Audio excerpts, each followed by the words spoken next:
This is my buddy Robby. We'll give you a second to give yourself an introduction. Yeah. But this is the Just in Our Minds podcast, and welcome to the show.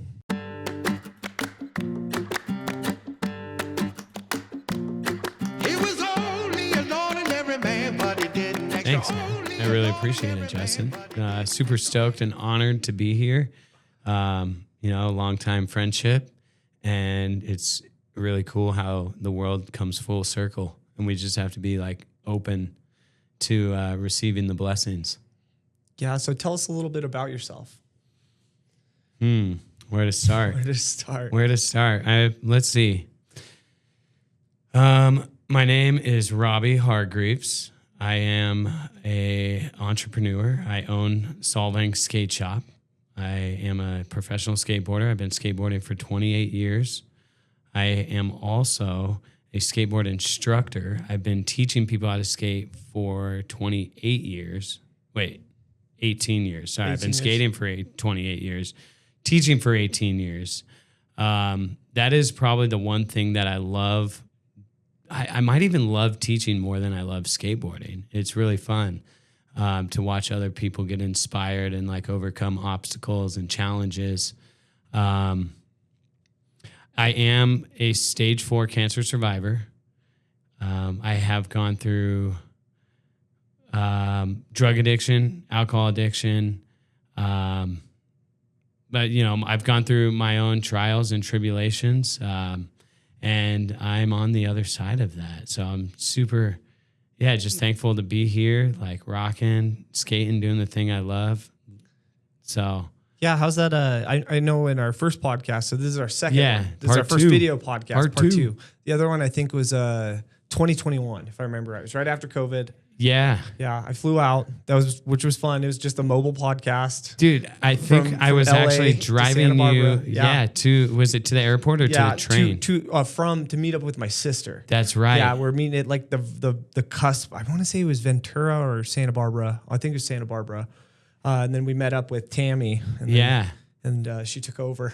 But yeah, so one of the things I want to get into is like just re-listening back on the original podcast. There's so many topics there that I'd love to get into, like manifestation and your story. First off, though, let's go through maybe some of like where you've come from. What are some of the hardships you've come over? Like you're saying, the stage 4 cancer, addiction, and just our hometown in general, man. It's like, I want to say most of our age group is addicted to something. It's a rough town. I think, like growing up in Lompoc is like an accomplishment of its own. 100%. Like if you can grow up in a town like that, and like I would say most of the people most of the people in the world go through the same thing. It's just whether or not we talk or share with each other. Mm-hmm. But yeah, I mean, we'll start. My dad was in the Air Force. I was born in Oxfordshire, England. And when I was born with, I had like a rash that developed pretty early, like maybe 3 months after I was born, behind my left ear, underneath the mastoid bone. And the doctors in England thought that it was just a rash, put ointment on it, it'll go away. And it didn't. It started to protrude out, and the veins were turning black. So we got sent to Hill Air Force Base in Utah, where immediately they were like, you need to see a specialist. I went to the Make-A-Wish Foundation, and I will tell you, probably within 5 minutes, they were like, your son has a tumor behind his ear. And they did a couple more tests, and then they realized that it was cancerous, and it was cancer. And I had histiocytosis X, which is a rare children's multiple tumor cancer. About 1 in 250,000 kids born would have it. I just happened to be that lucky one.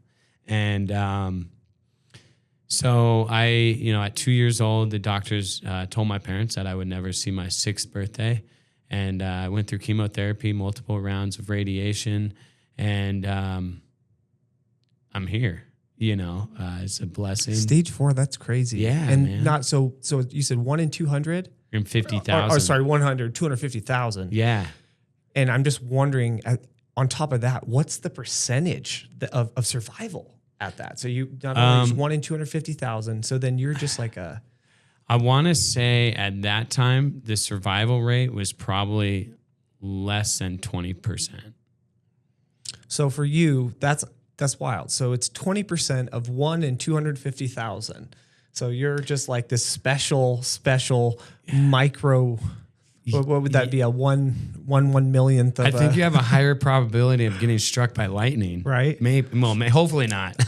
You know what's wild too is like people that get struck by lightning once, they're more likely to get struck. They should go buy lottery tickets. Because my buddy's been struck twice. No way. Yeah, he was in the military.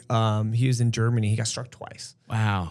I used to train jujitsu with him. He's a badass. His name's Scott. He's a purple belt. Older dude. Just big goatee, rugged. He owned a sushi restaurant here with his wife. They're great people, but it was just wild because he was like, "Yeah, I haven't even been struck once. I got struck twice." And I'm like, "Bro, what is he doing?" I don't know. I just used to always make a joke like, "Dude just had a hog on him or something." Right? Like when he lays down, it's just like he's like electrified. What are those? Well, that's what happens. I think is it probably changes you a little bit. So you might have like a higher level of electrolytes in his body. Exactly. Either before or after. I don't know. That too, and just like. I'm wondering if there's some sort of like magnetic field that it changes too. Cause like there are certain people that can't wear watches cause they fry the crystals.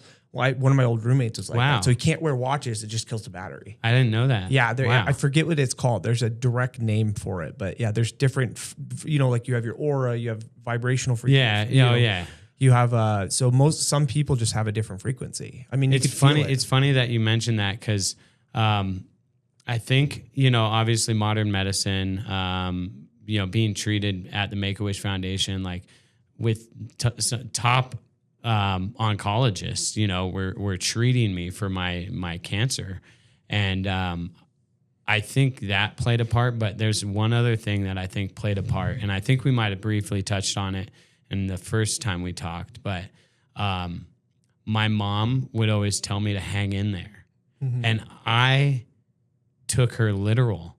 And so when she would come home from work and my babysitter's watching me and my mom would be like, "Where's Robby? Where's Robby?"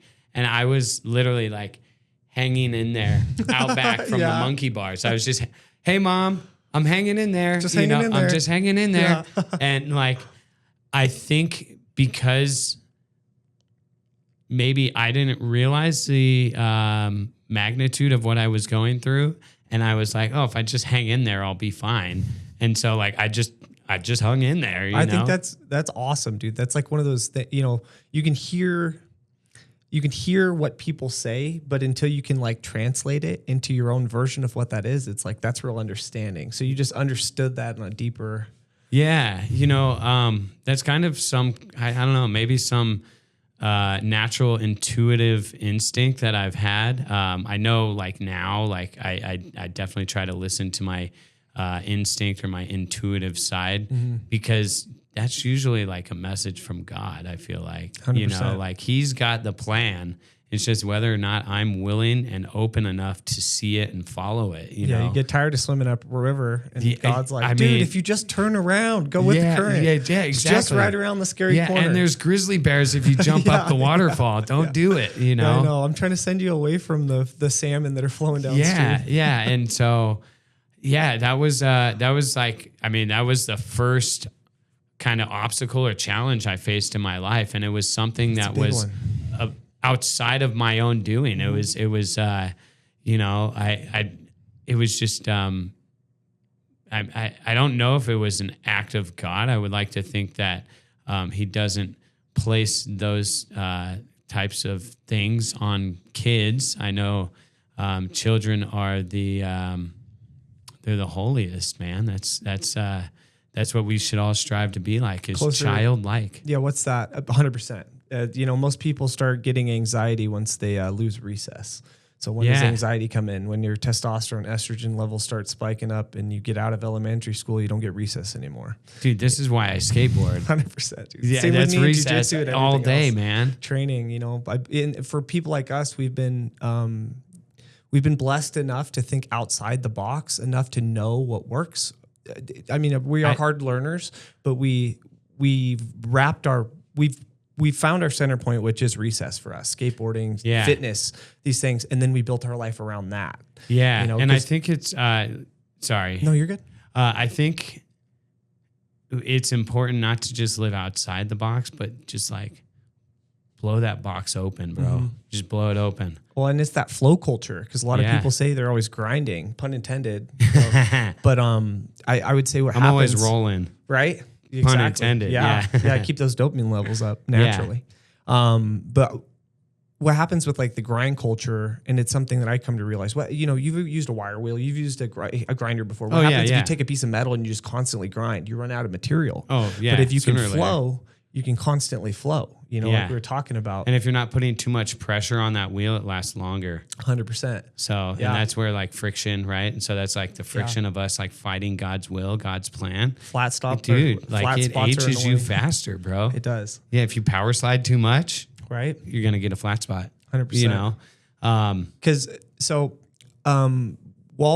want to touch on a few things, but while we're on this here, I remember, so when we first started getting back into conversation with each other, and, you know, like helping you with the development side of where you were going from, you were working these jobs that paid decent when you were I think you were in LA, right?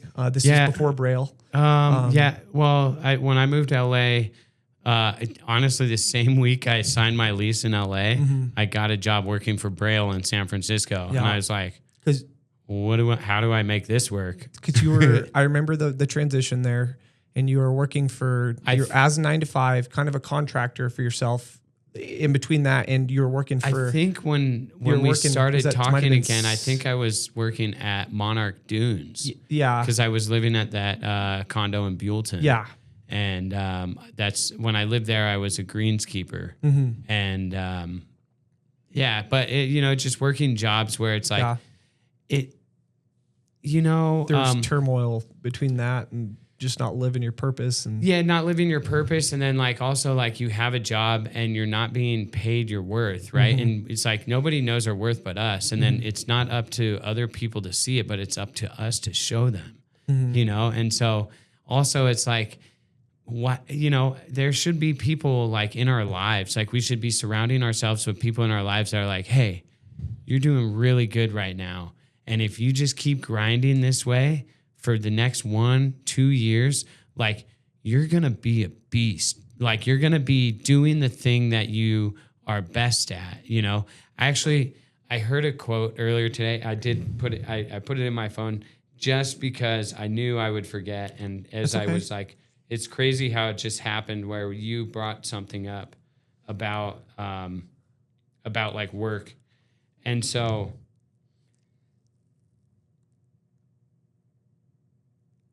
we should be like really valuing the difference between people who absolutely kill it at their job, and they should benefit from that. Like there shouldn't be this like even level of like, oh, well, you are doing the same job that he's doing, so you guys get paid the same. It's like if you're killing it and you're doing the same job that he is, but you're killing it, like you should undoubtedly get paid more. Absolutely. And then there should be like some type of figure. You good? Yeah. That is like saying like, you know, and I mean, maybe it's us, but I think like having somebody who maybe has achieved success to some extent, you know, to be like, hey, like you're on the right path. Like just keep grinding out. And like, you know, it might be hard to see it now because you're in the rowboat, right? But like pretty soon your sail will be up, and then you'll be things will be easier, right? And so this was kind of the quote that I wanted to mention was, life can be meaningful enough to justify its suffering, because life isn't all happy, you know, smiles. Like there's going to be things that literally take your breath away. Like, whoa, how the heck did that happen? Yeah. You know, or like trials and tribulations. We're not supposed to have this coddled easy life. No. If we told our first world problems to our ancestors, they would laugh. Absolutely. Yeah, they're like, "You're what? What? Your iPhone died? You got heated blankets? Yeah, bro. We've been following the stars to find our way across the ocean. The pilgrimage in the snow. You want to see something hard. Yeah. It's a lot scarier than taxes. Yeah, our grandma. I walked uphill in the snow to and from school. Yeah. You're like, what? Yeah, some of our, great grandparents literally came over here, and not just a metaphysical rowboat; it's like a real one. Yeah, but I do think that, and that plays into like one of the anything worthwhile in your life is going to be hard. It's the same exact. I repeat that to myself. And one of the things for people like ourselves that have suffered from addiction and hard times and being around environments that weren't the most beneficial for a greater outlook. But it was part of our development, it's part of our story, a chapter. I think, have you ever heard of like soul contracts? Do you know what those are? I'm going to say no. So there's this idea I really like, and it helps me through life in the hard times. It's your soul, not taken away from God or anything like that, but your soul knew you were going to sign up for this life. Like you got, you sit down, basically your soul signed this contract and say it knew everything that was going to happen, but you forget when you come through the womb. And then as you get, and goes back into like what you talk about with children is like they're closer to God because they some of them still remember, and then as they get older, they get programmed differently to forget. Well, it's interesting that you mentioned that because like kids, like I work with kids a lot. I teach kids how to skateboard, and like sometimes we'll be like, I'm like, all right, we're gonna ride down the bank, and like he's off in Spider-Man land, right? Like he's like. He's like somewhere else, and skateboarding's secondary. And I'm like watching him. I'm like, dude, you got to pay attention. You're going to get hurt. But like, I'm actually fascinated by the fact that he's like living a dream. And like, I think that gets killed with, and people might not like when I say this, but public school systems. 100%. And then at what age do we get to when our parents are like, you got to stop chasing your dream and you got to get a job, right? And like, I am very adamant about when people are like, are you going to work today? I'm like, I don't work, bro. Like, work. First of all, if you work, you get a paycheck. I don't get a paycheck. Like, I earn my living, and it's not consistent. It's very inconsistent. But the trade-off for the security of a paycheck is I have freedom. That's what I tell people, and people are like, "Oh man, did you work today?" I was like, "I work 7 days a week, 24 hours a day." Yeah. I work for myself. For the most part, it's all work, but it's all fun too. Yeah, it is. It is all fun. Like, there's things obviously that I don't enjoy doing as much as some of the other things of owning a skate shop, like and sacrificing. Look how much time it took you to get here, man. Like for the competition, 2 hours of sleep, 3 hours of sleep. Bro, not even. I didn't even get an extra hour in the car. I was like, I was doing, the one thing that is always been difficult for me is like the social media side of like running a skate shop and being a professional skateboarder. That's a side that's hard for me because I feel like it takes away from the authenticity or the genuine thing that I'm doing, because I am very much like a people person. I like dealing with people directly. Teaching is like one of my favorite things I get to do. I also love skating and interacting with other people. So when I got to sit on a computer and like do taxes or like go over inventory or like even like, come up with some type of cheesy ad that maybe catches attention on Instagram, like, it's fun when it's done and I'm like, oh, that was good. And I get that kind of dopamine release where I'm like, oh, that's not so bad. But then it's also serotonin too, because you're doing a hard thing you don't want to do and it's not instant gratification. So something I know about social media is, and this is because I went through a struggle that I can relate to, and I'll get into that a little bit later. But it's a dopamine release. And so you see this a lot with kind of young kids today, and they're getting younger and younger, but you see it, how they're getting addicted to that dopamine release of like, oh, I got 3 people liked my video, and it is interesting because that dopamine release that you get from social media you also get from like drinking or doing drugs or pornography. And it doesn't matter what is triggering the dopamine release. The dopamine release is the same gambling, right? That's the same dopamine that is released in your body. That is the same dopamine that's released in your body when you have like a video that goes viral. Your body releases the same chemical. It's just the tool that's causing that is different. And so that's where this like kind of control over the masses is kind of like, and that's my struggle with, with social media. It is a tool, and if you use it the right way, it can be very beneficial for your business, for you, for your livelihood. You can make a living off of it. But I think it's also important to know how to do your laundry and take the trash out and mop the floors and, it's clean wild. up after yourself. 100%. And then you have to, I love those things too, because if you look like monks in different areas and samurai and, a lot of different cultures all over the world, there's a sense of pride in the meditation of sweeping. Yeah. Like some of those cultures build their own, you got to build your own broom. And then you build that broom and then you sweep with it. So depending on how good of a broom you make, it makes it easier or harder, Yeah.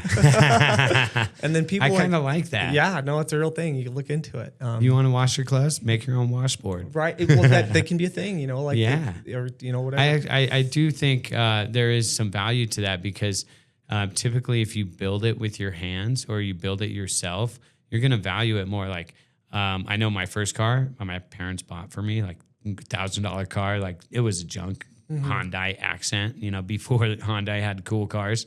And dude, I was in a competition with my friend to see who could stack more trash in the passenger front seat. Like I would never do that in my car now, mainly because I'm paying for it. Yeah. And also it would probably trigger some like OCD, like Virgo, like complex where I'm like, all right, this has got to go. I got to change this. I got to clean this out. Yeah. It breaks down the feng shui, right? Dude, that's it. And yeah, it everything's does, got a home. Yeah. It does. The trash is in the trash can. Yeah. Trash in the trash can. Exactly. So even on the road trip, right? You got to get it out.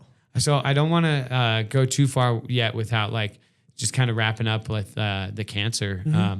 So to go back, so I battled, cancer from 2 until 6. And then at 6, I ended up entering remission until I was 12. When I was 12, we PCS, my dad PCS from Hill Air Force Base in Utah to Eielson Air Force Base in Alaska. And before we moved from Eielson to Vandenberg Air Force Base, now Vandenberg Space Force Base, they flew the original doctor that diagnosed me from the Make-A-Wish Foundation up to Alaska to do my final checkup. And at 12, I was cured from that type of cancer. And I know that was like a big like sigh of relief for my parents. And I think for me, I didn't even realize kind of what I was kind of preparing to deal with because there's something called survivor's remorse. And I didn't realize how real that was, until I was probably like 19 or 20 and started to actually go through life's trials, I know my parents kind of, as I went through my trials, my parents started to get some kind of regret, or maybe regret's not the right word. Maybe feeling kind of almost like it was their fault. Survivor's guilt. Yeah. Or a form of guilt. Yeah. Yeah. Like a form of guilt. Like we did, like we brought our kid into this. Yeah. Right? Or what could have we have done differently? Yeah. And so that kind of triggered two things. One thing that it triggered in me was like, why did God let me live? Because there was 2 other kids that were doing better than me and they both died. And then I made it. I made it through. Thank God for the monkey bars.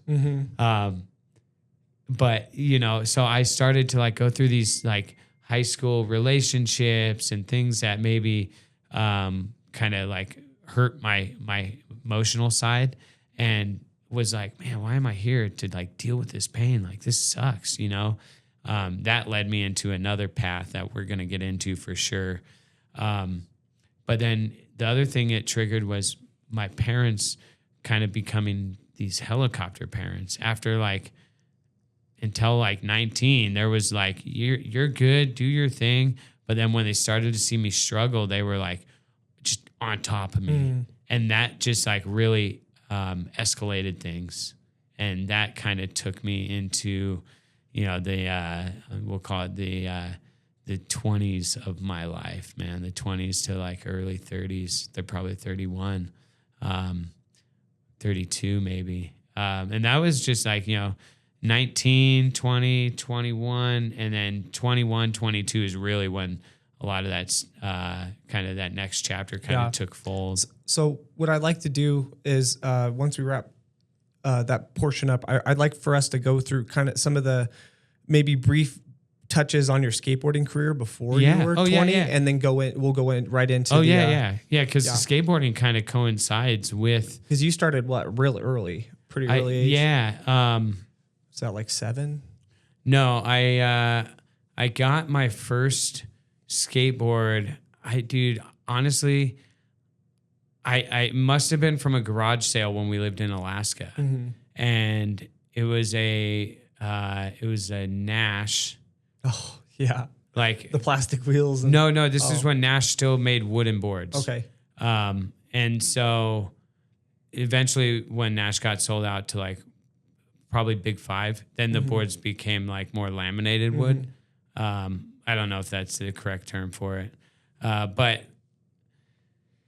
we had gravel roads in Alaska. I lived in the town of North Pole, Alaska, and we had a 50-foot Santa Claus in town. It was a woodworking shop, but that's beside the point. So I had a skateboard, never really could ride it, gravel roads. Before we moved from Alaska, we moved on to the base, and we had paved roads. And I just remember riding the skateboard to the football field, because I started to play football a little bit before that. And I would just ride my skateboard over there, and I'd set up the football and kick field goals all day. But that was like it. It was transportation based. When we moved to California, I got my first, I wouldn't call it my first real board either. I got a Hobie, which was more of the plastic board from the Base Exchange. And this was after I rode my cousin's World Industries. And then I told my parents, like, dude, this board sucks. Like, I need a real board, which was, you know, at Vandenberg. And then I went to CCS in San Luis Obispo, and I got an Element Featherlight. It was my first real board. Awesome. Yeah. Man, CCS, I remember. Yeah. Those catalogs, those things were awesome. Dude, that was like, oh yeah. Oh man. You circle all the things like, this is what I want for Christmas. This is what I want for my birthday. Yeah. This is what I want for my brother's birthday. So yeah, I was probably about 8 or 9 years old when I got my board in Alaska. And then when we got to California, I was probably 10. You know, I'd have to kind of look back at a calendar to be like, how old was I? When did we move? You know? And yeah, so I grew up kind of riding the skateboard to and from 4th grade. And then I saw 2 of my buddies. One of them I actually just reconnected with, Adam Terrell. Oh, wow. Yeah. Yeah. He's a police officer now, right? No, he's not. He's no longer doing that. He lives in Florida now. And he actually, I don't want to go too much into his story. Yeah. He might be a good person for you to fly out here. Yeah. His drive's further than mine. Yeah. But I saw him and another buddy of mine, Kirby Ross, and they were like skating like ollies and, you know, shove-its and stuff. And I was like, whoa, that looks cool. And like, I just kind of, you know, I'm riding my board, they're riding boards, like, you know, hey, what's up? Like, you know, like, hey, you want to like come and, you know, skate with us? And that's kind of how it started, was just us 3 kind of skating around the base. Like, I remember, you know, ollieing over a Hot Wheel. Or cracks in the sidewalk. Yeah, well, yeah. And like the Hot Wheel, for instance, like they were ollieing over the Hot Wheel. I'm just learning how to ollie, and I'm like, I'm gonna give it a try, you know. And I went and ollied and came right down on that Hot Wheel, smashed that thing, ruined everyone's fun, and from there I was like the guy that couldn't ollie over a Hot Wheel. It was probably like one of the super flat, like Pontiac Firebird ones, you know, like, but that like, honestly, that like flicked a switch for me. I didn't like having I just didn't like not being good. You know, I always kind of had a competitive nature from playing football, and so that kind of competitive nature kicked in, and like I had the eye, dude. Like, just you could tell, like, oh, like I'm out in front of my house, hauling up the curb until it's too dark to see the curb, you know, and then I'm probably still trying. But I remember there's always that level. You're like, okay, well, so and so landed a kickflip this week. I need to get a kickflip or a heel flip. I need to do one of these things, you know. Yeah, that whole like just it was like a friendly rivalry, because it's like these are guys you're friends with, like you go to school with them, you're hanging out with them, you're skating with them, but then like living on the base, it's like we didn't have like a large pool of people to hang out with. So, and then there wasn't much to do. So it was like, oh, we're not going to skate. We're going to go in the youth center and play pool, or we're going to go down to the BX and, you know, go buy baseball cards or whatever, or do random, you know, things that people do growing up on an Air Force base. But yeah, so that was kind of like when I first got into it, you know, was in Vandenberg. That board I remember I had for like probably close to 2 years, just like skating around with those two. And then I made another friend, Brian Bull, and his brother was kind of like a legend on the base for skateboarding, Topher Bull. And I started to get better, and I like learned how to ollie.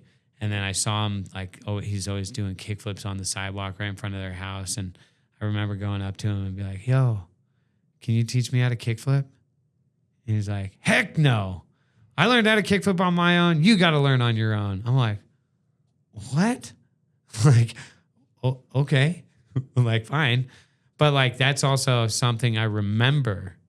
And that is why I teach, is because like, I remember that feeling that I had, like, what, dude? Like, you can't teach me, you can't help me.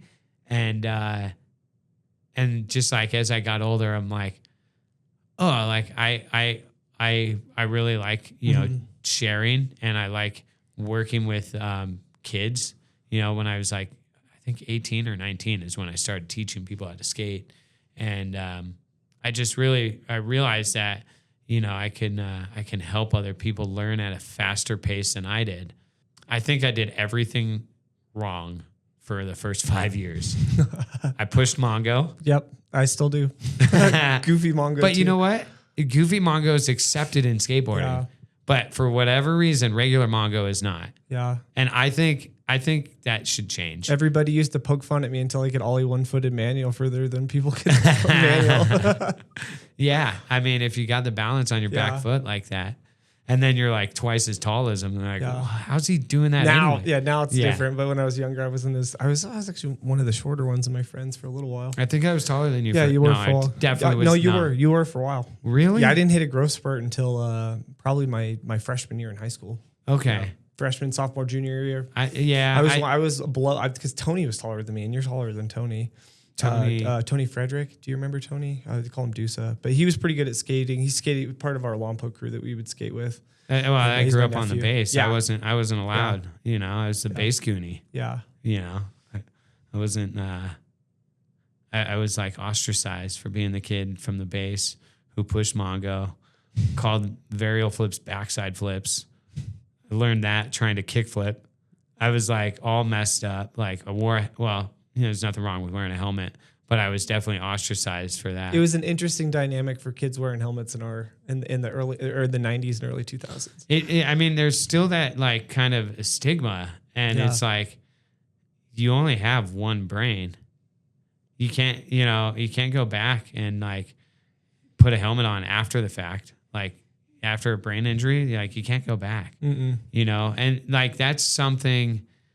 I wish I never got out of that habit of wearing my helmet, Because I remember there was a time when like I would not jump off of a curb. I wouldn't even get on my skateboard because my parents had like made me like so aware of like head injuries. And now,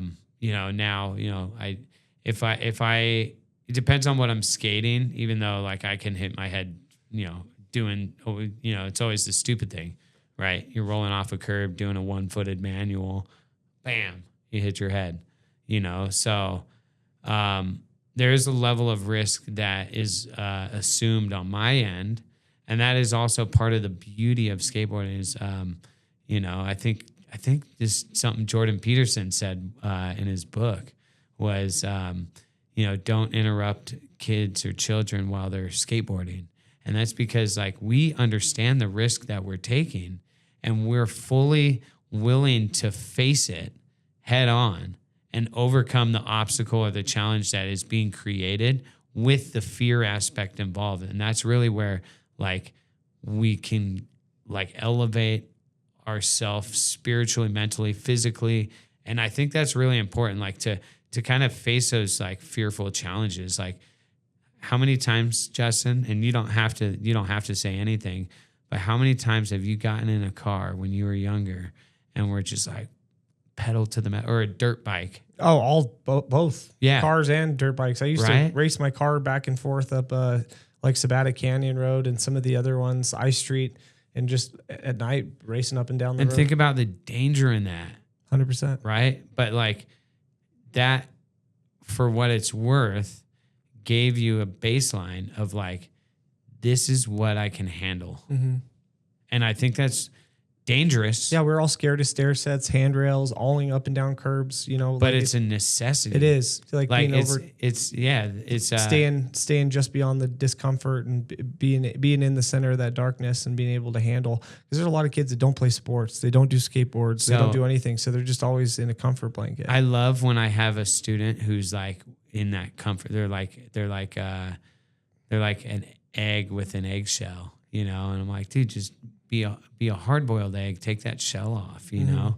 And I love just telling him like, hey, look, fear kind of like is actually good, because that's when we know we're at the edge of what we mentally think is capable, or physically, right? We think we're physically only capable to a certain point, but then if we just take that leap, like obviously, like, within reason, like don't go like, I'm on a 50-foot building, like all right, here we go.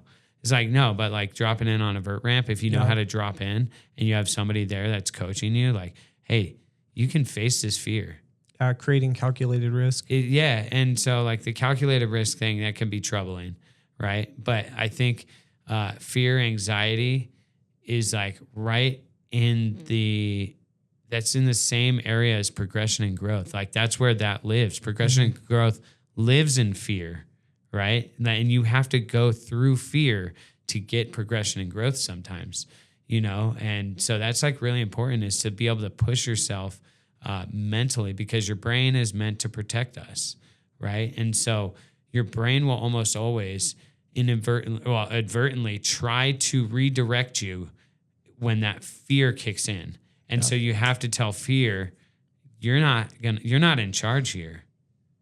I'm in charge.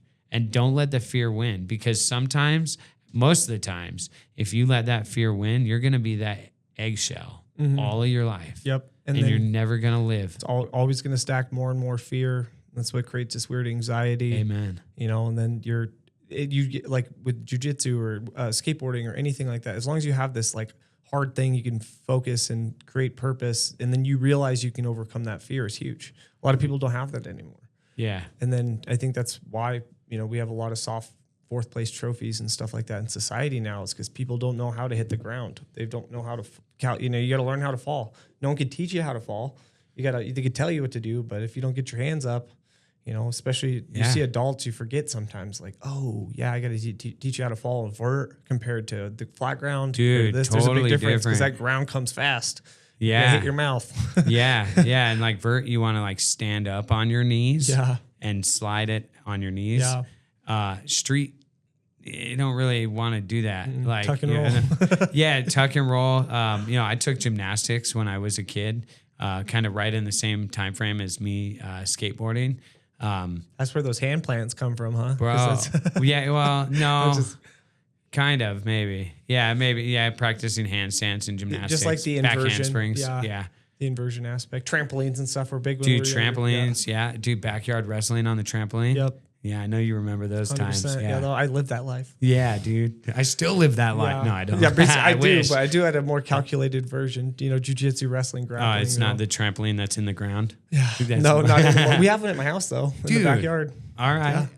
Yeah. What did I'm trying to think of like a quote that somebody would say in like old WWF when they're calling somebody out. You're next. Yeah. Yeah. Or like there was that Randy Savage from Macho Man from the original Spider-Man. He's like, I got 3 minutes with you. Yeah, well, I challenge you. We could maybe throw that in at the end of the podcast. You and I backyard wrestling on just no tables and barbed wire. Let's please get you through your competition first. Yeah. I would actually prefer that because you're towering over me now. So, talking about growth, and through skateboarding, so that you're talking about the trials and tribulations of you coming up from cancer and skateboarding in general. So we're probably, I would say about age, you said 10, 13. And then that's when, around that point, I think is when probably the base skate park was built, probably year 14. Dude, you nailed it. Yeah. 13, 14, Vandenberg Air Force Base. Lompoc ended up having one too. I love the base park. The park was so fun. For us too, it was like a different city for me because I had to. It was like going over the border. You got to enter the bubble, dude. I had to get on or go in a trunk or something to get on base. Dude, that's crazy, dude. I remember doing that with like friends. Like I would be like, bro, which is a felony. Dude, it's a straight. I'm sure they'd felony. slap us on the wrist being kids, bro. Are you kidding me? We used to walk from VMS and we would just show them our base ID and we'd walk right through the gate. Mm-hmm. You cannot do that anymore. You cannot walk onto the base anymore. But putting people in a trunk and driving people on base, like, bro. Allegedly. Yeah, you're right. Allegedly. It never happened. There was no kids in the trunks of any vehicles. Yeah. They changed their name anyway, so I think. I'm just talking for us.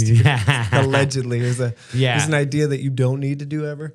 Yeah, and so growing up on the base, we had nowhere to skate. Mm-hmm. At first it didn't really matter because it was transportation skateboarding, but then once it became like trick skateboarding, and then we're like waxing the curbs in front of the house, like that's cool. Yeah. But going and skating like the BX, the Base Exchange or Headquarters, like then it became a federal offense for destruction of government property.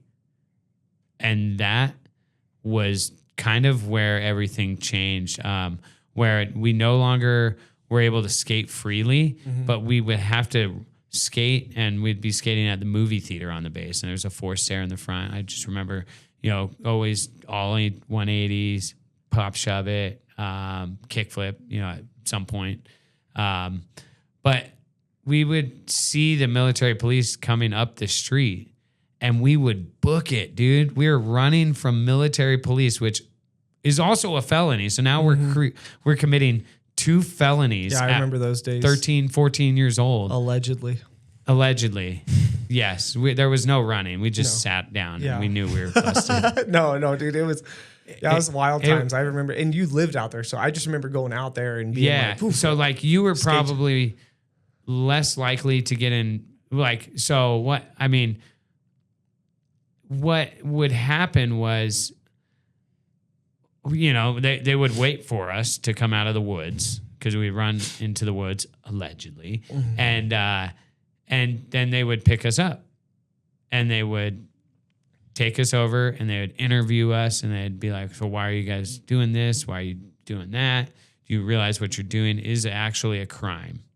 And they weren't a big fan of skateboarding. A lot of police officers and stuff, it wasn't that they hated it, but it was still such a degenerate thing in the 90s and 2000s. Yeah, because I mean, this was like, stigma was we're different. talking like 90. No, this was probably 2000.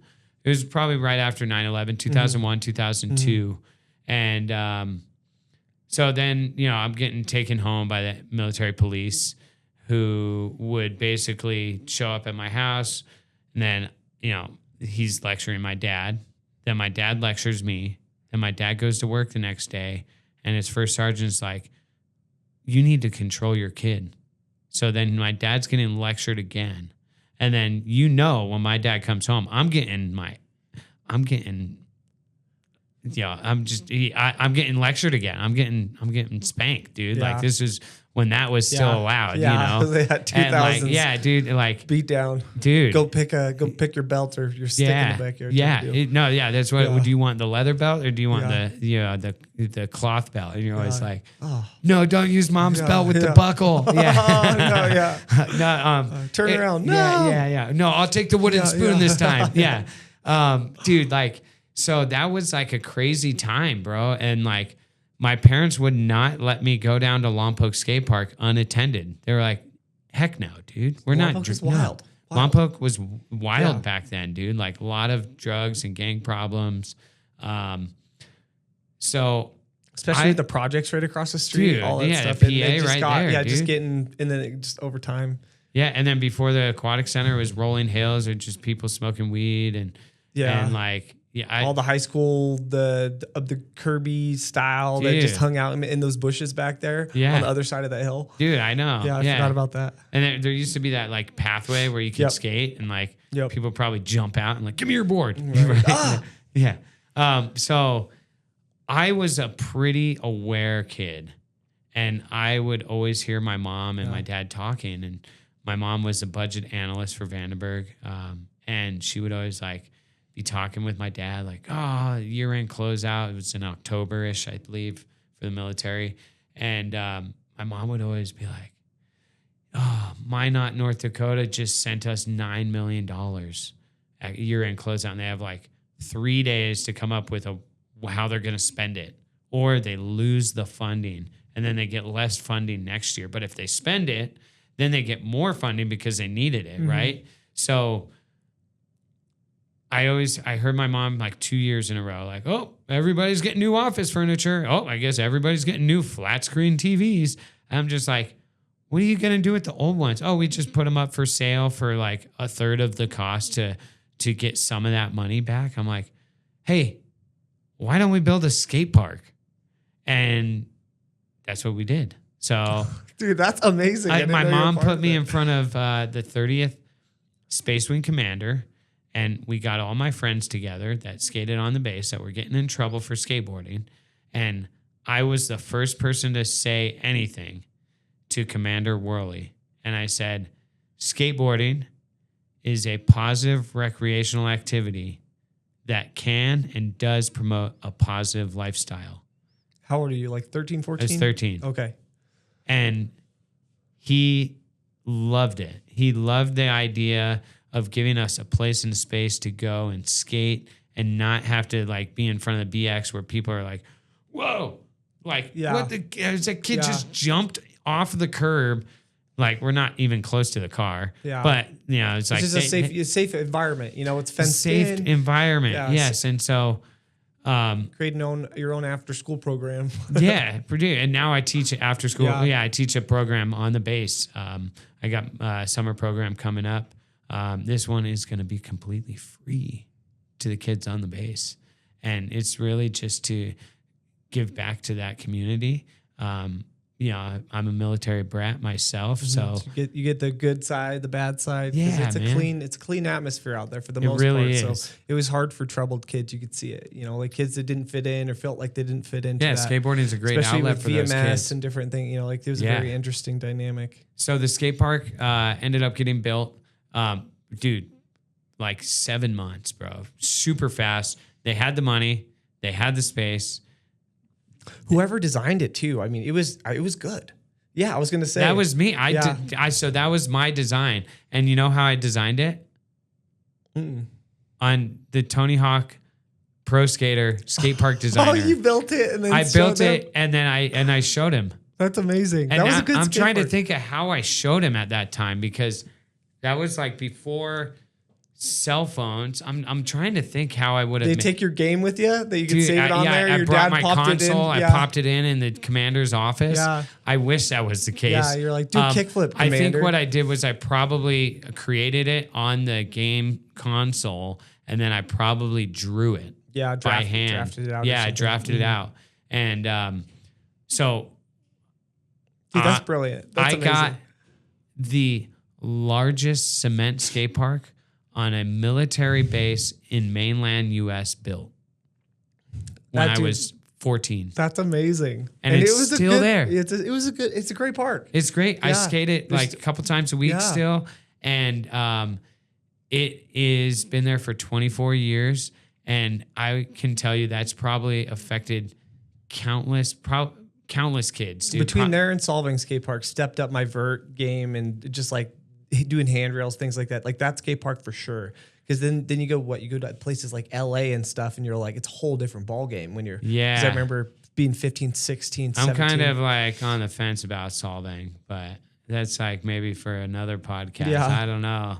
Yeah, Solvang Park's interesting because something that I was really adamant about when we were designing the base skate park was it needs to be beginner friendly. Mm-hmm. If you build skate parks that are like this because I was kind of doing competitions. I go to these skate parks that were like, oh, this is like a 10-stair rail. I'm like, I've never even done a sloped rail before. Mm-hmm. So like, it was all about like having a natural progression in the skate park and to do it in a way that's like beneficial for beginners, but challenging enough for advanced skaters. Because like, I knew that one day I'm going to be an advanced skater. I knew that 24 years later, I would be teaching a program on there. Speaking of, before I forget, one of my favorite skate parks in Utah is actually here in Harriman. It's right across the street. No way. We'll have to check it out after this. Dude, I think we should definitely do that. Dude, it's sick. And I can teach you how to hand plant.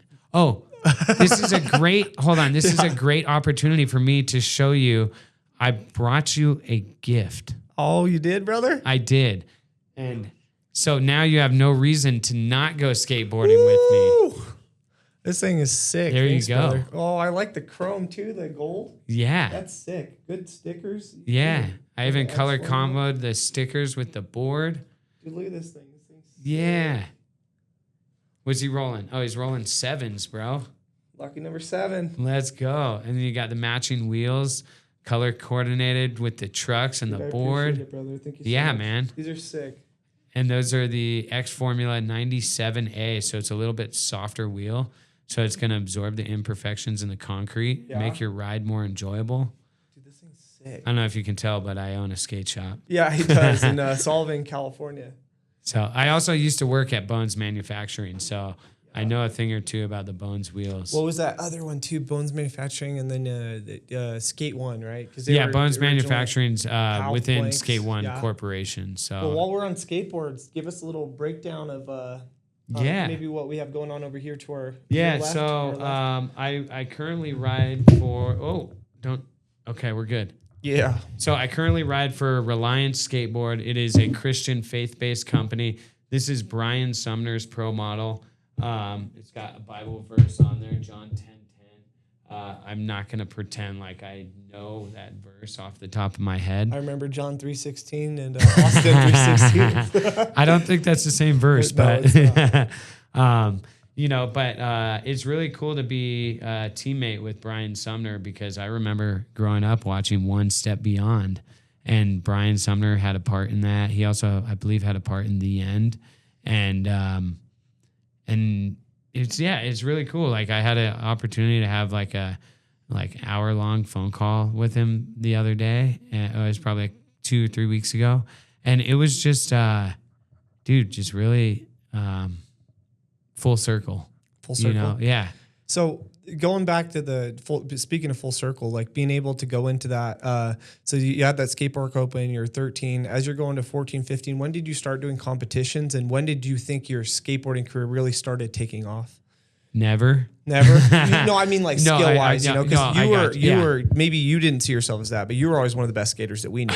Like you had a mythical what was the word I'm looking for? A legend behind you. You were like a Lompoc legend. You know for what skateboarding. it is, right? It's the hair. That's where all the magic is. Yeah, no, I just remember hair. it was like you and DePrater and a bunch of Garrett Chappell. Garrett Chappell. Yeah, you just had a crew that would come through in crew pants and destroy the skate park. Dude, yeah, tight pants all day. I still don't know how I don't. It was a fad. It was it was totally like. I think those pants are so comfortable though. Bro, you're still wearing them. I know. Yeah, but they're just not crew. Yeah. Are those, these would be baggy on most people. Bro, I would get made fun of. Like I would show up to school in Jordax and they're like, are those girl pants? I'm like, what do you think your jeans are made of? These just have spandex in them. Yeah. Like, get out of here. They were so comfortable. But I skated it similar to your style now. Like for me, the Dickies, the jeans, It's funny how like we switched. I got short and wore baggy clothes now, and you got tall and wear tight pants. Yeah, I wear tight pants. I was taller than you. Now you're taller than me.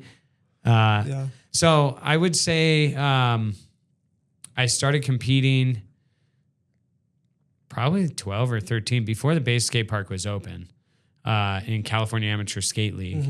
Mm-hmm. The first contest that I competed in was at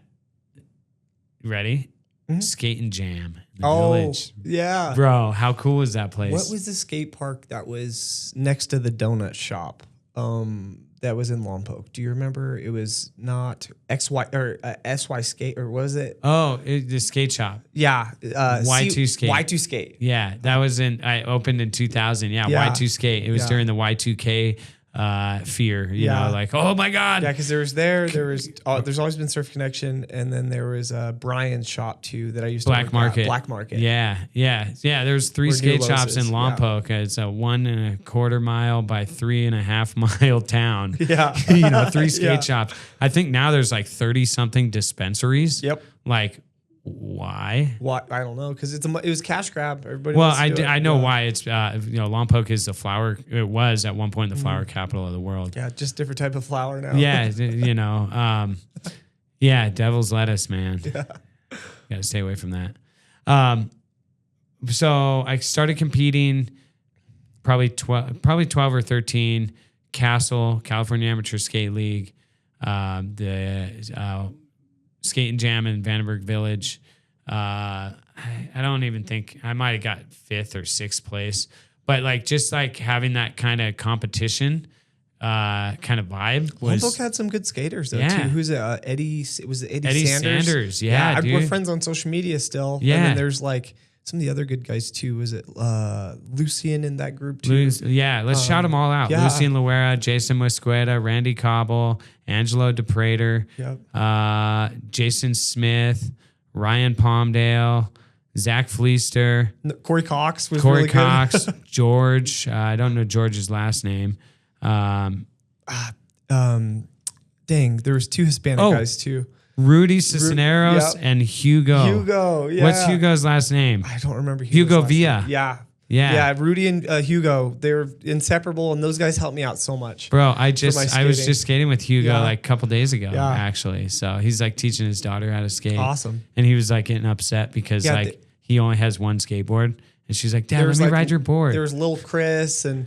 Chris Tillison, I remember, Kyle Robinson. Yeah, dude, we better not. We gotta pause so we can go through all these names because I still live in Lompoc. Yeah, and it's not as tough as it was, but I don't want to come home and like have to like scrap somebody. Yeah, because they forgot you. Yeah, it's hey, like bro, the what the heck? Crew, all the skateboarding. Yeah, and I'm probably forgetting people like that. We're on the base, like, definitely, dude, the guy that really was inspirational for me, rest in peace, Chris Key. Mm-hmm. Chris Key, man. He was inspirational in more than one ways. I remember him telling me when he asked me, like, what do you want to do with skating? I was probably like 11 or 12, and I told him, I want to be a pro skater. And he was like, you can't be a pro skater. I'm like, what? Why? He's like, because you don't smoke weed. I'm like, what? He's like, yeah, tell me one of your favorite pro skaters. I'm like, Andrew Reynolds. And he's like, yeah, he smokes weed. I'm like, what?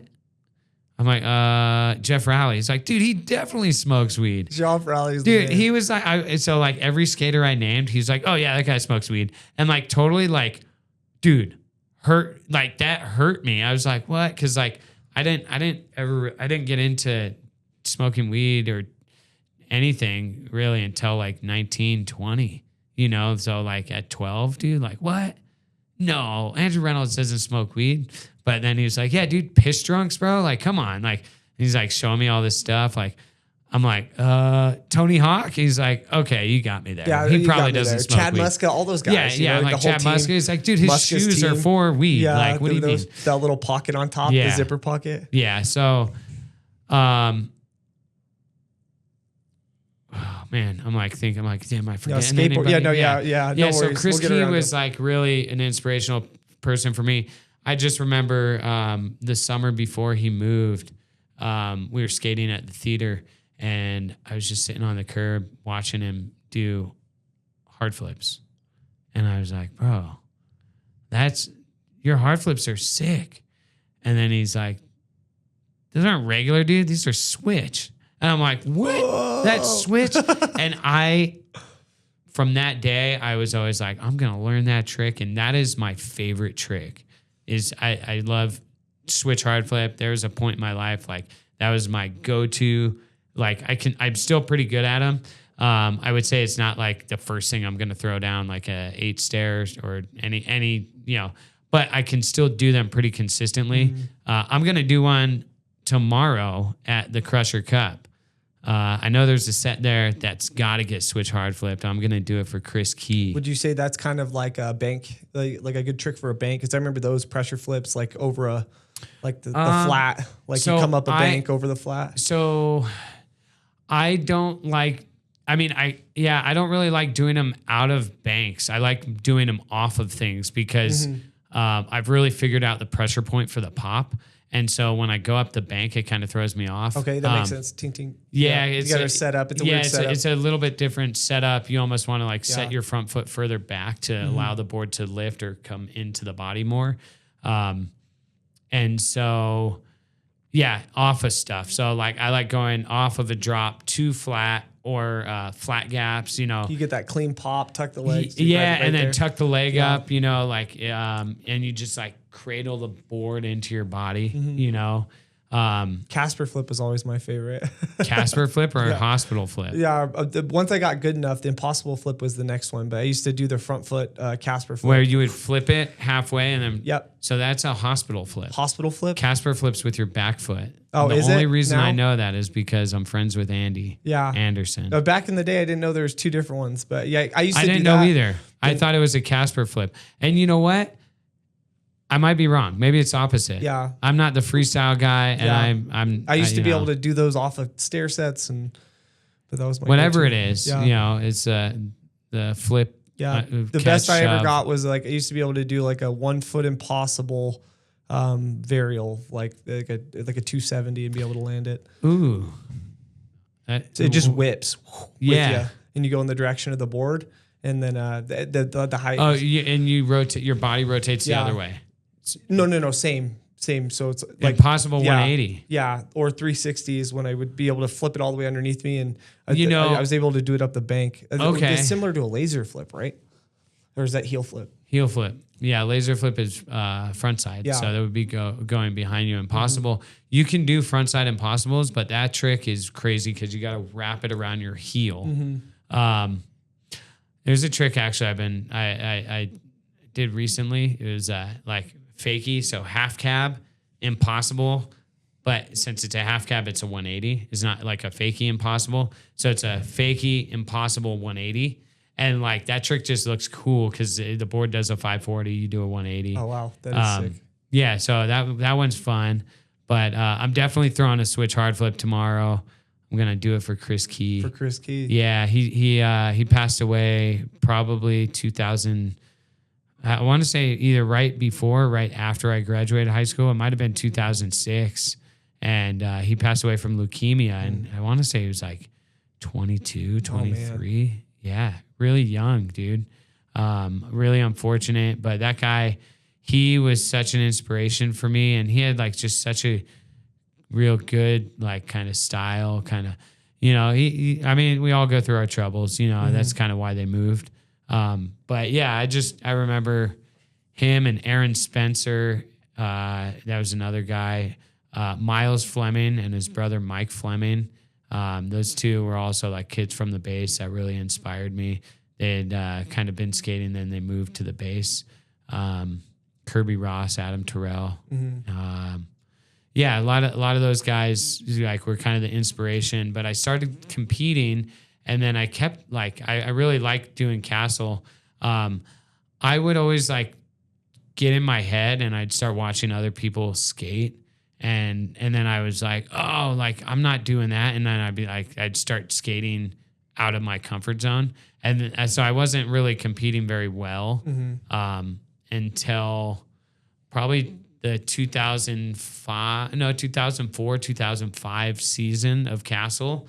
I had got my parents got me a coach, and my coach was Bill Dorr. I think he has since passed on as well. He was in his probably late 70s at the time. And he gave me the best advice. It's now actually the advice I tell kids when I'm teaching them or helping them with their run for a competition is focus on 10 tricks, like, get your 10 tricks that you want to do, and then practice them in groups of 3. And that leaves you with one trick at the end. That trick at the end can be something that's a little bit harder and kind of it's like the banger, it's like the last hurrah, it's the crowd pleaser.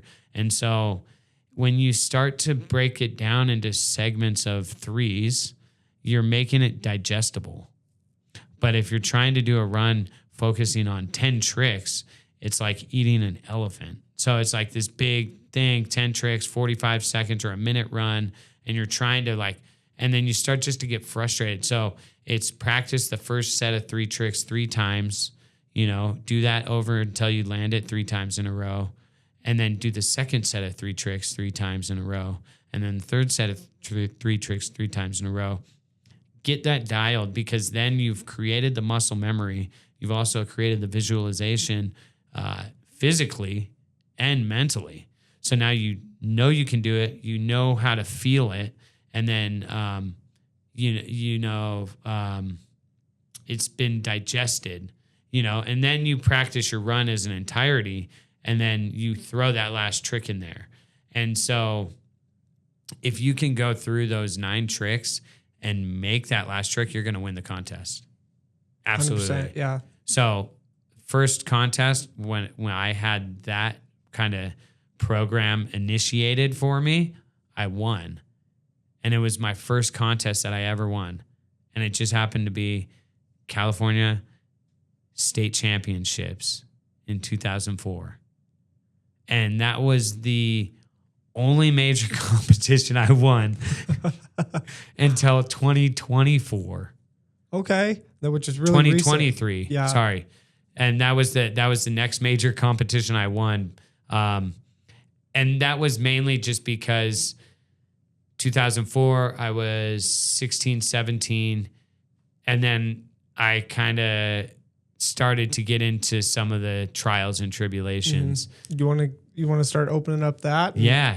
Before we get to the 2024, because we'll just jump over a whole 2023. We'll jump over a whole while. Was it friend groups and you just start getting into some of that? So peer pressure, like, oh, why are you skating with a helmet? That's kind of where it started. Oh, base goon, kind of like, kind of like little bullying, we all deal with that in school.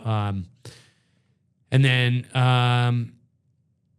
girls getting, starting to date girls and then, having like that kind of, I guess like kind of gives you confidence at first. And then it kind of becomes like you get that first breakup, and then you kind of have self-confidence, self-conscious about yourself, about things, self-conscious about yourself, self-conscious. I know what you meant.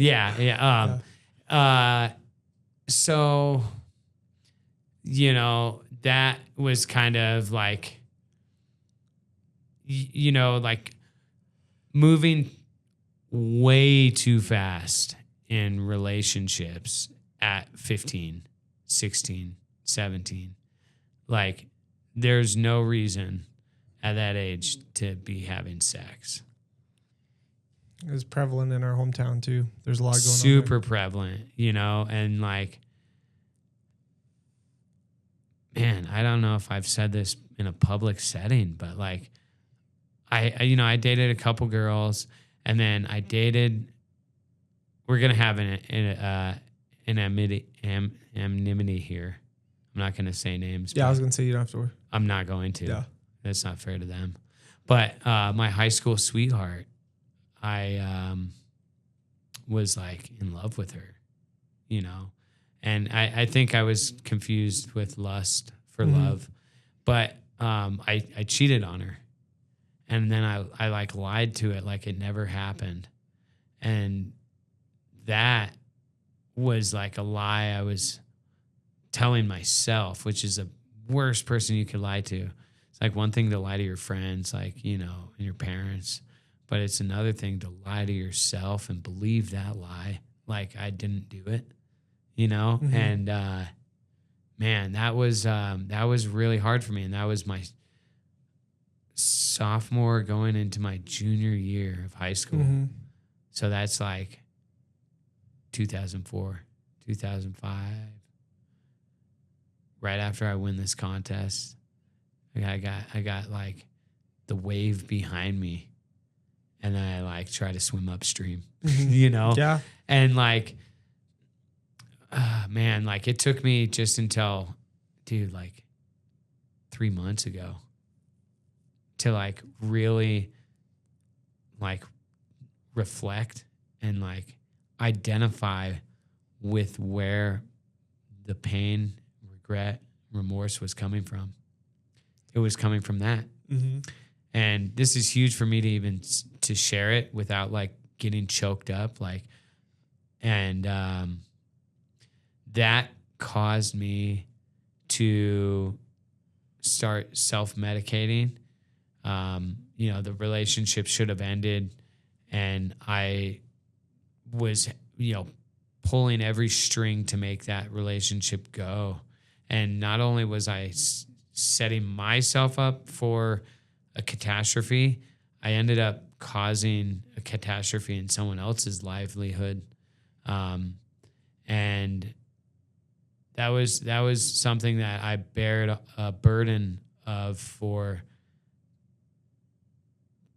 almost 20 years, and like, that led me into, it started with cigarettes, and from cigarettes it went to marijuana. From marijuana it went to alcohol. From alcohol it went to cocaine. And then during all of that, I was paying for sex. I was paying for, prostitution. It's wild. And once you get deeper and deeper into those substances and you transition from weed to alcohol and alcohol to cocaine, it puts you in a weird low vibrational frequency, and you become a deviant. It's like, I don't know anybody that doesn't, The worst. And like that, like, honestly is, that's what took me away from the person I love, or the person I loved, regardless of what age and how the depth of that love, right? I don't know if I was able to feel the same way I can feel for people now, but that doesn't mean I couldn't have grown into that. I think that's part of it, right? You have to find and feel real levels of pain and understand what it feels like to lose other people and yourself, to really be there as a teacher or a coach to be able to support and help individuals. Yeah. It took me away from my family, we were religious. I am now. It took me away from God. It took me away from church. It caused me to hide myself from my parents. It caused me to hide myself from my brother and my sister. It caused me to like lose friends. I don't talk to this person anymore, and that kind of hurts, because they were a big part of my life when I was younger.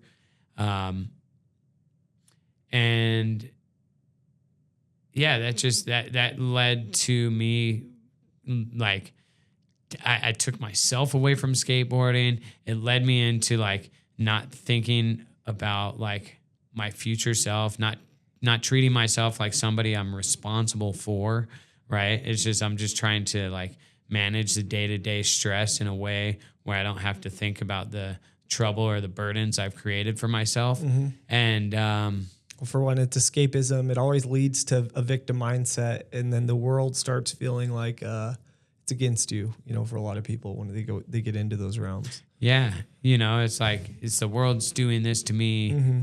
rather than it's like I did this to myself.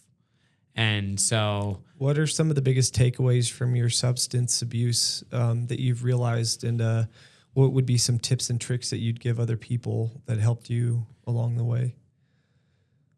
So the biggest thing that I've kind of learned from all that is, where I guess like the biggest takeaway would be, hold on, let me think about this for a second. I don't want to just say something out.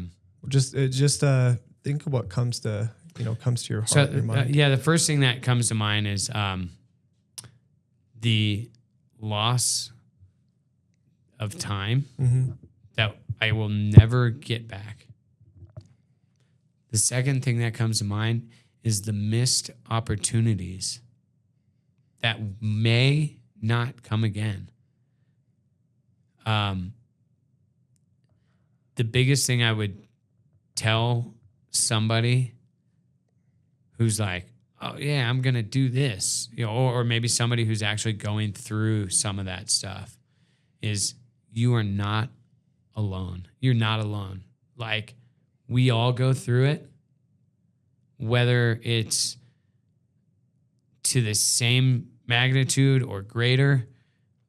It's a season that we all will reside in at some point.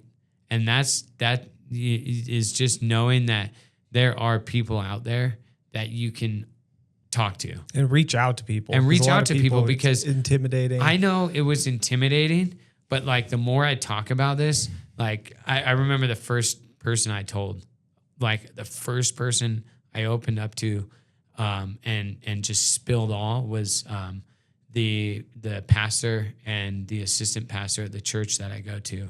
And I got like 2 words out and I was bawling. I was choked up. I couldn't even talk. They're like, did you kill somebody? Right. Like, and like, cause I don't think these guys have gone through anything like that, let alone having somebody like me who they see on the other side of this, but like still dealing with the burden and the guilt of something that's 20 years old and never actually facing that, So it's like, don't hold on to that. Know that, you're only human and we're only created in the physical image, of skin and flesh of Jesus, right? That's the image that we're created in. We're not created in his perfection. Right? 100%. And we can like literally, and we should feel no guilt or burden or remorse if we make a mistake, but own it. Just own it. Own it and you try to work through it, right? Yeah, work through it. Don't avoid it. Talk to, because, I know you and I have dealt with similar things based on having that conversation. I know there's probably things that you probably didn't know about me until just now. Yeah. And there's comfort for me sharing with you. And I think there's solitude that you feel hearing me share that. 100%. Because it might be a season that you find yourself in, or it might be a season that you see somebody in and you're like, oh, hold on. I know the perfect person for you to talk to. Like when we don't try to swim upstream, right? So yesterday I left my house at 8:15. I got coffee. I had to go to the skate shop and set up a new board, 2 new boards. Which I appreciate. Thank you so much. And so I, from there was like, okay, I got to get on the road. It's 10:15. I'm leaving my skate shop. I'm like pulling into Santa Barbara, 10:50. I'm like, I feel like something's telling me to like go to the skate park in Santa Barbara. Dude, the craziest, like, divine happened. Like this, I was like, I'm just gonna go and ride around, get used to the board that I'm riding, because it's a blank board, so the shape's a little bit different from the Reliance board. I just go ride around, get used to it, and I just I'm very aware at the moment, and I see this guy who's just kind of off to the corner, kind of, I can feel his clouded energy, and I just walk up to him. I'm like, "How are you doing today?" And he's like, "Eh." I'm like, you good? You going through it?" He's like, "Yeah, what's your name?" He's like, "My name's Robby. What's your name?" His name was Edgar. And he was going through it. And I was able to, by putting my wants and needs last, like I needed to test out my board. I needed to practice, right? And my wants and needs became absolute last. And I was able to identify that he needed to feel heard, and I could serve him.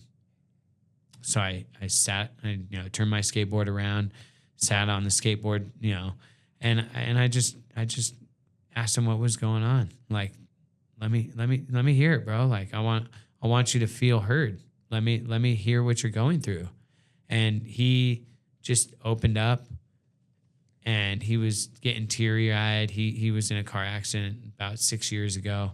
He lost his right hand from his thumb. So he has his thumb, but he lost his hand all the way across. So all he has is his right thumb. He's right-handed, and he's struggling with work, and he's married, and he's got 4 kids, and his wife is like, "You're not providing, you can't keep a stable job." But the dude's like, he's making money. Mm-hmm. Like, he's doing odd jobs to make ends meet. But like, there's things that, like, his wife's mom is getting in the way of their relationship, which is like, that's toxic. Having the mom, like, "You can't see the kids, you need to work, why don't you provide for the kids?" And he's like, I'm doing as much as I possibly can, and it's more than you guys. And I don't have my dominant. I'm like having to learn how to do everything left-handed now, and I just felt for him, man. Yeah, stuff like that really puts your life in. It doesn't make things seem so catastrophic in your own life. You're like, well, I have 2 hands. Yeah, all absolutely. these blessings. And so, I just asked him, like, if I could pray for him. And so I'm just praying over him, and he starts crying, and I start crying just because I can feel, I'm feeling his pain, and then I kind of look over and I see this guy skating by. His name's Isa. Isa is, in the Bible, it's Jesus. Okay. And he's somebody I know. And he like comes into the park, and he's sober as well. And we just start talking, and I'm like, whoa, dude, this is kind of cool. Like, hey, the Holy Spirit travels in 3s. And then all of a sudden, John shows up. This is another. Okay. John. Yeah, John shows up, dude. Like, and I'm just like, no way, dude. Like, this is like literally, and like all 3 of us we just pray over Edgar, and dude, just like, and Isa and John are like good friends. They're in a sobriety program together. Cool. Right. And like, I'm pretty sure Jesus and John were friends. Yeah. So it was just really interesting that, like, I really didn't have a desire to go to the skate park in Santa Barbara, but I felt something saying, like, go to the skate park in Santa Barbara. It was like an intuitive thing. Mm-hmm. Like, it was like a vibration that I felt. Yeah, like you're saying, I was called to that, Yeah, leaning into the intuition. Yeah. And so I, because of that, at the end of that, I ended up buying Edgar. I bought him some food, and he's like, I got money. I can buy my own food. I'm like, I'm not buying you food because you don't have money. I'm buying you food because I'm buying myself food. And I figured I would offer you some food too. Yeah. So I prayed for him. I bought him some food. And then Issa took off. Edgar's hanging out with his buddies, showed up. His demeanor, bro, changed. Oh, man. Yeah. It was like the sun came out and dried up all the rain clouds. Like, bro, totally different person by the time he left. Yeah, that's amazing. And then John, he recognized me from Braille. And he was like, bro, like, I would love it if you want to hang out and skate with me for a little bit. And so I hung out and skated with him. Like, again, my wants and needs are last. I know I don't have time. Well, I have time, but my plan was to do something else, right? To practice and get ready for this thing tomorrow. And so I ended up just helping him with like half cab, backside, front side, half cab, kick flips, for probably about an hour and a half. Pro bono, didn't charge him, didn't even ask, not even looking for it, I'm just around. Yeah, and so when you win this comp, yeah, baby, let's go. I mean, I'm gonna qualify first tomorrow. Yeah, hell yeah. And I'm gonna be able to skate against Andrew Reynolds, dude. Like, yeah, that's wild. What, dude? That's amazing. And that's the guy that Chris Key was like, oh, you can't be a pro skater because of Andrew. He smokes pot. And now I'm almost positive Andrew Reynolds is sober too. Yeah, I think so. Yeah. Yeah. I mean, he's a family man. He's got kids. I'm not sure where he's at with his religion, but that's not my job to judge him on that. No. It's my job to love him unconditionally. Love him anyways, right? Love everybody anyways, regardless of what you believe. Like, but that was just a really coincidental. No, it wasn't it's synchronistic. It was divine. It was nothing's a coincidence. It was a plan. It was a plan. Yeah. Lost individuals that don't have purpose believe in coincidences. That's my opinion. Everything else is synchronistic. It's divine. You're going when you're going towards purpose. You find a path, and I like that. Everything checks off that path. Yeah, I really like that. I think coincidence happens to those individuals that can't see the bigger picture, or they have tunnel vision in a different direction. Tunnel vision is good. Well, I would say more so like, but it can be bad. Not tunnel vision in the direction of not tunnel vision in the direction of purpose, more so like their blinders are on, so they can't see. Yeah. They can't see what's actually going on. While I know we kind of briefly touched the addiction negatively, but I want to talk about a positive addiction that can be spun in a negative direction. With My love of skateboarding is undeniable. But I can tell you that during middle school, going into high school, that love of skateboarding became a negative addiction because there was only an abundance of energy, or there was only a certain amount of energy that was needed to fulfill my dreams.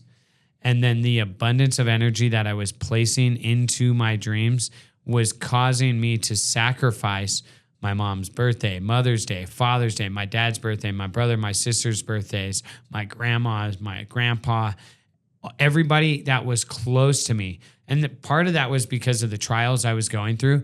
But then I felt like skateboarding was the thing that would take me away from those trials, right? So then the abundance of energy that I was putting into this positive thing that wasn't needed, that had no direction, had a negative pendulum swing. And then that negative pendulum swing caused and triggered regret, remorse, fear, anxiety. And then that would only trigger the pendulum or the swing to continue to swing in negative. And then it takes skateboarding away because now you just have this negative pendulum swing. And that's something that I actually just kind of understood was how there's only a certain amount of energy that you need to drive a car. So, and if you put an abundance of energy into driving that car, we've all seen those people on the freeway. Yeah. Right? It becomes a negative tool, right? Or it becomes a negative thing. And so, like, I just want, like, you know, I am not a skateboarder. What?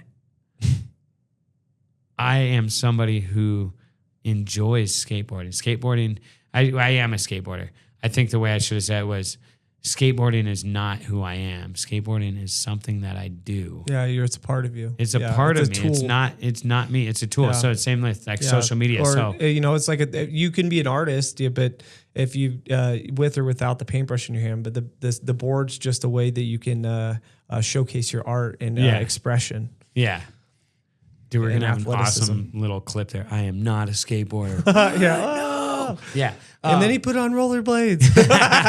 Hey, man, that's cool too. Rollerblade, scooter, it doesn't matter what you're doing as long as it's physical outside, you're moving your body. Yeah. That's all good, man. I know there's that like negative stigma against scooters or razors forever, or rollerbladers. Dude, the scooter kids here in Utah are sick. They're doing very old. Stop it. Stop it. You've gone too far. They're doing backflips. How dare you use that word with scooter in the same sentence? Dude, doing backflips and very old body flips out of the bowl. Dude, I'm like, and they're like 7. One of the kids was like 10 maybe. Right. And I'm like, what? Doing, I don't know the terms, but he's doing like a backflip, tail whip, like and landing and rolling off. Like he just did a kickflip. Is he doing like, that's called a bri? A bri. There's another dude too. He did a backflip, but like literally like a flip whip. Yeah. Yeah. There you go. Yeah. Dude, look at me. Yeah. Yeah. I'm like, what? So there's, and then Utah has a lot of good girl skateboarders too. Like, well, there's a lot of girls that are ripping and skateboarding, ripping. So even locally, bro. Like like I said, I've been teaching for 18 years, and I will tell you that over the last 5 years, I've taught more girls how to skateboard than I have taught in the first 23 years. Yeah, I really like how the styles have come back around, and now it's like cool for girls to be a skateboarder. They don't have to feel like one of the guys. Well, it was always cool for girls to be the skateboarders. But it's the guys were gatekeeping it. We were being a bunch of dickheads. 100%. I agree with you. That's what I meant. It was cool for them now. Like it is always cool. Like I always supported skateboarders. Girls doing anything is cool. And they're better. Like, here's the thing. They're better. Girls learn how to skateboard faster than boys because they're more competitive. They're naturally flexible. And guys are a bunch of dude, like wussies, bro. Yeah, like big egos. Dude, big ego. They don't listen. With jiu-jitsu and everything else. Oh, I know, dude. Yeah. Like earlier you asked me if I knew something. And I was like, I want to say but I'm going to say no. Like that was... I had to pause to let my ego come off of my back and be like, you know what? No, I don't. Why don't you let me know what that is? Please let me know. That's something that I think that's another thing, man. Like just like if you don't know, it's better to tell someone no that I don't know. Than, forever the student. You're always a student. Yeah, like if you're gonna be a plumber, dude, be the baddest mother effing plumber there is, bro. Don't like be a plumber just to have a job. Yeah, exactly. You know, no, dude. Yeah, 100%. If you're gonna build houses, build the best mother effing houses you can. So getting back on track. Yeah. With so you were saying there's a negative pendulum swing. So what did you do in short term there to get that back into positive swing, and moving forward to where what are you looking forward to for this competition, and maybe some of the things you might be doing here? So I think something that I realized was skateboarding is something that I do. And then when I stopped letting skateboarding be who I was, it allowed me to be like, oh yeah, like I like photography, or like, oh, I like physically exercising. Mm-hmm. I like going to the gym. I like running. Yeah, movement. I like going to the beach, right? There's all these things that I was like, oh, I'm like, I am this skateboarder, and going to the beach is lame. And it's Yeah. like, no. Yeah, like, I tell people they're masks. You could pick one up, you could put one on. They're a part of you. They're a tool, but you could take the mask off. I said this to my brother when we were kids, and like my family will forever remember this. It might be on my grave when I die. I told my brother, with which face do you speak? And like everyone's like, what, dude? Like, you're out of your mind. I'm like that was seriously the most like philosophical thing I've ever thought of. And it was basically because when my brother was around me, he was like my best friend. He looked up to me, and like we had this great relationship. And then, yeah, I was guilty of it too. But then like when him or I were around our friends, we treated each other differently. And then he started to do that when he was around my family. And that's when I like called him on it. Like, dude, with which face do you speak with, bro? And like, they're like, whoa, dude, lay off the beer. I'm like, I'm not even drunk. I'm just being real with you guys. Yeah. Like, and it was funny. It wasn't until like a couple of years ago where I like finally was able to like, hey, let me explain this to you guys, because I was actually being like super philosophical. And I think all you guys just thought I was like out there, you know? And I'm like, no, like there was meaning to it. Yeah, there's depth. Yeah. Tapping into the muse. So yeah, I think just like realizing that there's like things that I like to do. And by doing those things, it actually allows me to be better at skateboarding. It allows me to be a better teacher. Like I used to think it was kind of a cop out to like be a skateboard teacher and be able to make money doing that. Like when I worked at Braille, like I really owned it. I was like, you know what? If I'm going to be a skateboard teacher and I'm going to work for Braille, I'm going to be the baddest skateboard teacher on the planet. 100%. Dude, and then having those, and then developing those tools to make you keep yourself on track and keep yourself focused is huge. Yeah, man. I took a program that had 1 student a month to 100 students a month. I generated just shy of 6 figures, teaching people how to skate, working 3 days a week. Speaking of, if you'd like, let's chat about your what you have going on for the free program. Talk about your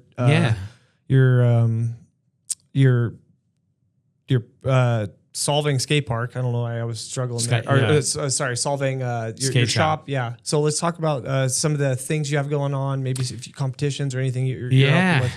Ooh. Okay. Yeah. Absolutely. So, I am gonna be. I'm still working out the kinks in this. On the base.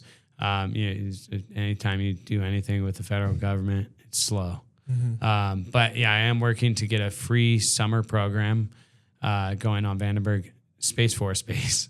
And then I run a summer camp in the city of Solvang. What are some of the, not to cut you off, but what are some of the activities or things that the kids would be doing so the parents know? Oh, dude. So we go over fundamentals, board and body control, the symbiotic relationship between that.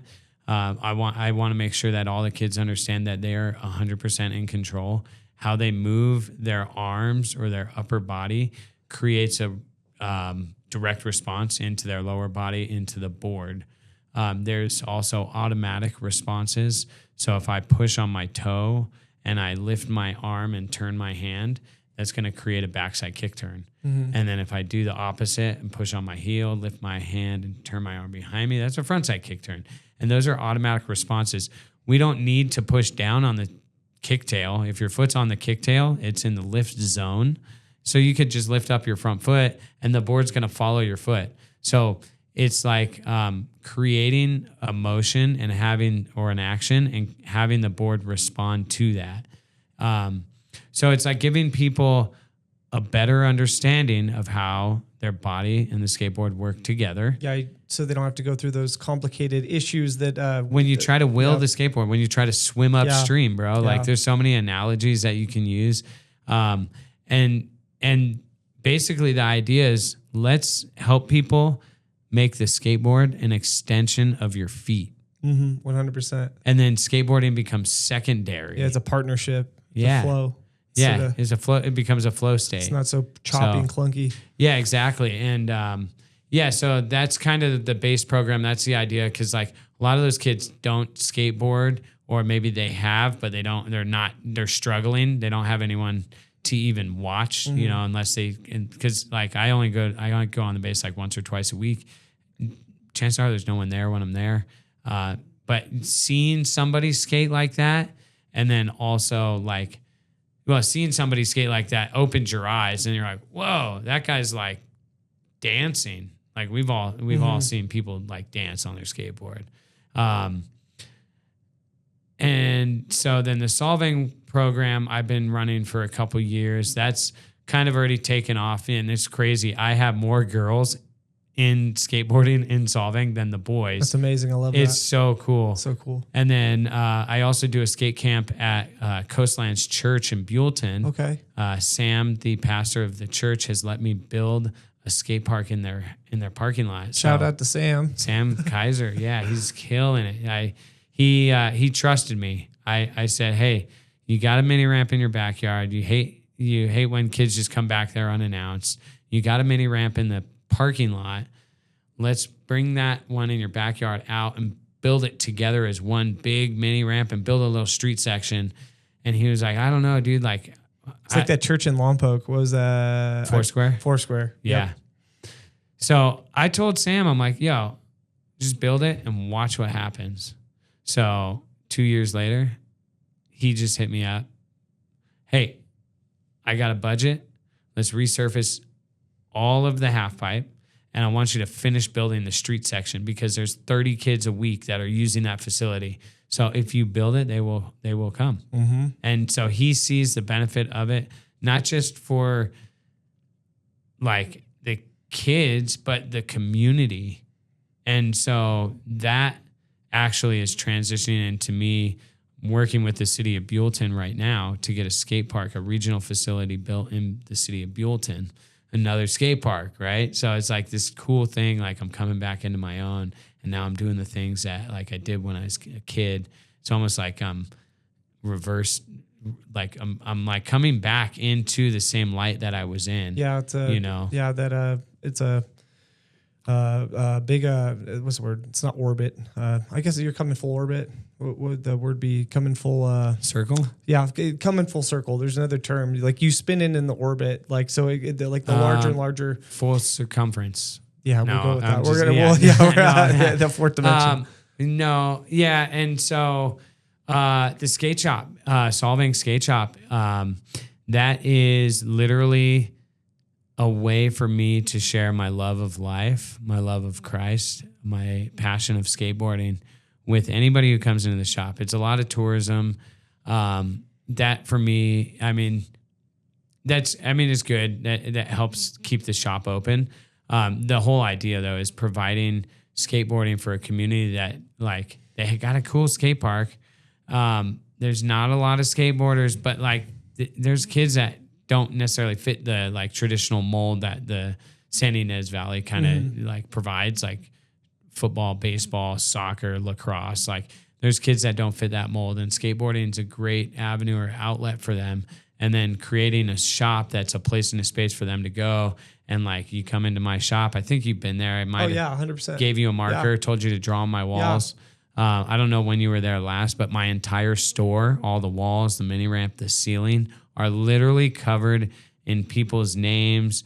So-and-so, anniversary, rest in peace, call me, I'm Danish. Yeah. It's like, you got memories, you got people's names, you got messages, and it's all about just creating a very unique space that builds memories for people that last a lifetime. 100%. That's something they want to come back to. Yeah. It's not like, I could be just a store that like, buy a skateboard. Like, oh, it's your first board. Right. Oh, you want the Bone Swiss. Yeah. I'm not doing that. Yeah. You're building community. I'm like, hey, first board, let's get you on some Powell mini logo wheels. Yeah. Because there's no reason for you to get like a upgraded bearing. Let's get you on something that's going to work, and it's within a price range that's not going to break the bank, because you never know. You might end up deciding that you want to ride a scooter. Yeah, exactly. And then you just take those bearings out of your skateboard and put them in your scooter, man. Yeah, 100%. But, or your rollerblades, you know? Yeah. But yeah, so the shop, that's kind of the idea, the vision. I kind of got lost a little bit with having other people tell me like, hey, why aren't you open? And I'm like, oh, well, you know, I'm trying to like explain like, oh, I'm like doing like a lesson or I'm doing a competition or I'm doing this. Mm-hmm. And then like, it's not even about me having to explain it. It's just not my vision. That's not my vision. Yeah. And your vision of what I should be doing, that shouldn't have any bearing on me. It shouldn't matter at all. And so that's something I'm kind of struggling with at the moment, is just like trying to identify with somebody's constructive criticism or somebody's just flat out like criticism. When it's like, hey, you run your business, I'll run my business. Yeah, exactly. It's a brick and mortar style store, but it could be whatever you want it to be. Yeah, it's like Robby's skateboard garage. Yeah, exactly. You know, when you're there, you're there, but then that just brings the attention to, more that people will be excited and stuff like that, to where when you are there, kind of brings, it's like a limited drops. Yeah. You know, like, yeah. I mean, kind of is, dude. Like the shop shirts, the shop t-shirts, they sell out pretty quick. Yeah, I bet. You know, I do shop boards. Like I do the Rob the Builder. I got Rob the Builder sticker on this board right here. You know, and the windmill is just, I took a picture of a crosswalk on the way to the skate park during COVID, and that windmill logo was in the crosswalk. I think we talked about it in the first episode, but like, or the first time we talked, but, yeah, dude, just like using something super organic and authentic. I think it was actually a Getty image, supposedly. I don't know. I don't think that I can't get in trouble for that. But yeah, it was just like it was just an image that I took a picture of and had a friend trace it, and yeah, that became my logo. Yeah, it's great. I love it. With the skateboard at the bottom. Yeah, skateboard for the doorway. You know, like I'm in a Danish town. It's a Danish windmill style, and yeah, it's all about, dude. It's all about having fun, man. Like that's it. 100%. Like, you know, it's like don't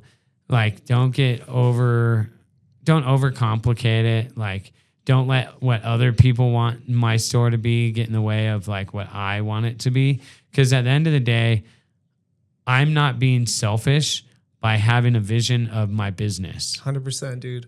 Because the vision of my business is for giving back to other people, but it's not giving back in the way of a retail store. No, it's giving back in the gift of skateboarding. Exactly. And being able to create boundaries and things like that, and dialing in how the way the shop worked before, or the way you want it to work, and everything in between is like, that's part of it. You're making your own soup. So of course you should pick the ingredients that go into it. Hey man, I like that. Yeah. That's what I always think of for life. It's like you take bits and pieces of whatever seasonings people are putting out there, but you just because it's a good seasoning, you put it on the shelf for something else, and then you just add it to your soup, and then you could share your soup for a little bit if you want. You hold on to it, whatever that is, so you're just blending, making your own soup. Yeah. And so I think a cool analogy just kind of came to mind was like, it's not my broth.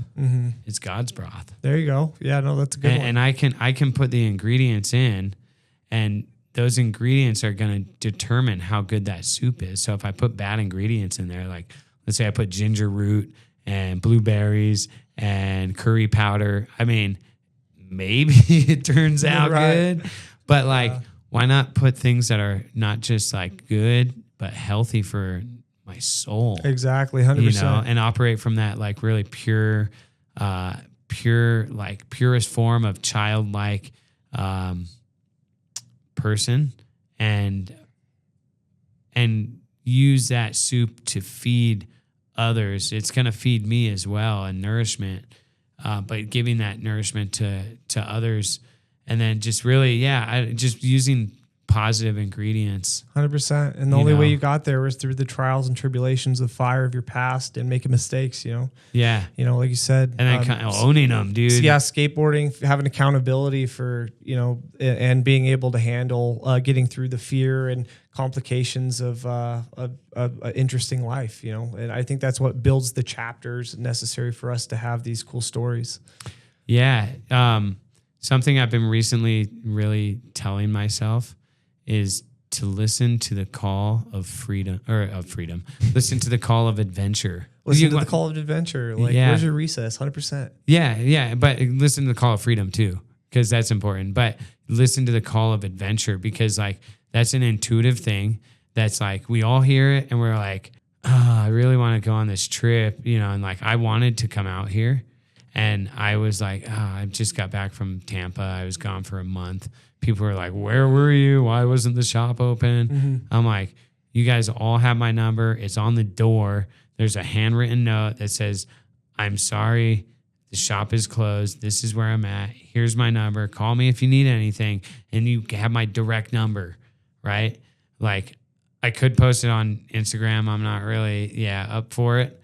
But I don't know. Maybe I'll just do my email. Yeah. But like, it's just like I'm giving everybody as much opportunity as I can without like sacrificing my own privacy. Mm-hmm. And at the end of the day, like I still have some soup that I need to eat. Yeah, 100%. And so I was talking to a friend about this, and they were like, well, do you have the means of going? I was like, well, yeah. They were like, well, did you like hit him up? And I was like, no, because I felt like I didn't want to like have the opportunity come about and then not go. And she's like, well, you have the opportunity to go if you have the opportunity to do it, like hit him up, and I hit him up, and sure enough, here I am. Here we are, brother. And then there's all these things that are like coming down the road right now. Like there's this, meeting with you. This has been really fun. Just honestly sitting down and being able to like share my story to the fullest extent. Mm-hmm. And I know like we didn't get into the Braille stuff. I know last time we kind of touched base on that. Yeah. And so that might be something where people can go back and listen to that. Yeah, 100%. But like just being able to like really open up my heart like fully and be like, this is me. This is who I am. This is what I've gone through. I'm not afraid of bearing any judgment. And it's not my job to judge that judgment. It's my job to love you unconditionally anyways, right? Yeah. And so that really gives me a lot of courage. It gives me a lot of strength knowing that like there's nobody here on this planet that can really hurt me or affect me. I mean, you've already... Sticks and stones may break my bones, right? And that's the same thing with addiction and stuff like that. You're your best friend, but you can also be your worst enemy. The most self-sabotage, It's huge. Yeah. So no one can hurt yourself like you can hurt yourself, Yeah. But I think that's great. And coming from a lot of people that do live within the realm of scarcity mindset or poverty mindset, or just like they don't get out, they don't prioritize fun anymore, and they don't prioritize adventure. I think that's a great. I think that might even be a great way to end the podcast today. Other than that, what else would you like to say to our guests? Dude, get in your car, drive 24 hours, sleep in that mother. Come on, no. I'm just you know what? You just listen to your intuitive side. We all feel it. We all know when it's calling us, and take that leap, man, because that's when you actually find yourself, is when you get lost in adventure, man. Yeah, 100%. Like, I don't even know if I I mean, obviously I got to go back, but like I'm driving across the country 4 times this year. 4 times. Like, most people think I'm crazy for doing it once. And I was like, bro, watch this. I'm going to do it 4 times, awesome. So yeah, I would say don't be afraid to like open up to somebody and just share what you're going through. It might be something that is hard to do. It might be something that's uncomfortable. More than likely it will be. But also like fear, anxiety, stress, that's where progression and growth live. So it's really important when you're there at that moment to keep pushing. Don't give up. Never give up, dude. Like if you're above ground, like you might have just your right thumb, mm-hmm. right? And I hope I encourage Edgar to keep pushing. Like something that happened to me when I was a kid was I knocked my teeth out, my front teeth. Knocked them out. Clean out of my mouth. I haven't had front teeth since I was 16, right? Like I still don't have front teeth. Like I have a flipper, bro. Like most people don't know that. Like I'm not gonna pull it out for you, but maybe I should. We'll do my first episode of Toothless News. Toothless News. Yeah, on the next one. But we'll give some people something to look forward to. Yeah, 100%. I would just say, yeah, dude, like really listen to your intuition. Don't be afraid to be yourself. We're all weird. Embrace that weirdness and just, own it, man. Be yourself. You're gonna fall down, and that's okay. It's more important of how we get back up. 100%. Even if it takes 100 times. Yeah. Fail forward. Fail forward. Failure is not real failure unless as long as you're learning something. That's a lesson, you know? Yeah. Maybe let me leave with that one quote again, just to really like let it sit home for people. Life can be meaningful enough to justify its suffering.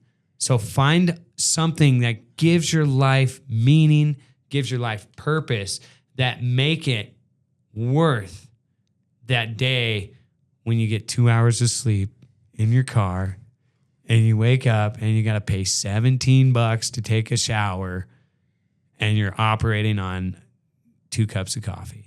100%, dude. That's not even the worst suffering, but you know, it's rough. It's real. It's real. It's real, right but level like 10. Bro, like, I mean, that's it. Like, yeah, but that's part of the journey. There's no. This was worth it. 100%. And I'll get to sleep tonight. And where can they find you? Social media for the shop and for you? Okay. Social media. At Robby Hargreaves, ROBBY HARGREAVES. Also at Solvang Skate Shop. Right here. And I am on YouTube at Solvang Skate Shop. And I think that's it. I don't have Twitter or X, I guess is now called, or TikTok. That's great. No worries, brother. Yeah, Instagram. YouTube. And skate, skate park at Tampa, maybe. There you go. Yeah, I don't know. Just I'm around. You'll see me. Pop into the shop. Come see me at the shop. I got a mini ramp. I'll let you skate. I'll let you draw on my walls. I'm not gonna contact the Danish mafia to have them kick you out. We're all having fun. That's it. He's a pillar. I can say this from the bottom of my heart. I thank you from being from Lompoc and just everything you do for the community. You're a pillar in the skate community there, and you do so much. I'm proud to call you a friend, and I call you a brother. But yeah, you do so much for our hometown that, it's great to really see, especially from an outside lens, from outside the community nowadays. So I just want to say thank you. Thank you. Yeah. Absolutely. I wanted to just say one more thing. It probably be the last thing I say, but I hope it's the thing that resonates and is the loudest thing I say. It's important that you guys put God first. He has a plan, and we need to trust his plan. He will provide for us more than we can ever fathom, but you have to put your trust in him 100%. When I have done that, I have noticed that the blessings that have been done upon me have been unfathomable. And that's the last thing I want to leave you with. Thank you so much, brother. Thanks for being here. It's going to be fun to be able to hang out a little bit more, test out the skateboards, bro, and get a little bit of fun in Salt Lake, So that was Just in Our Minds. Thank you all for listening, and catch you later.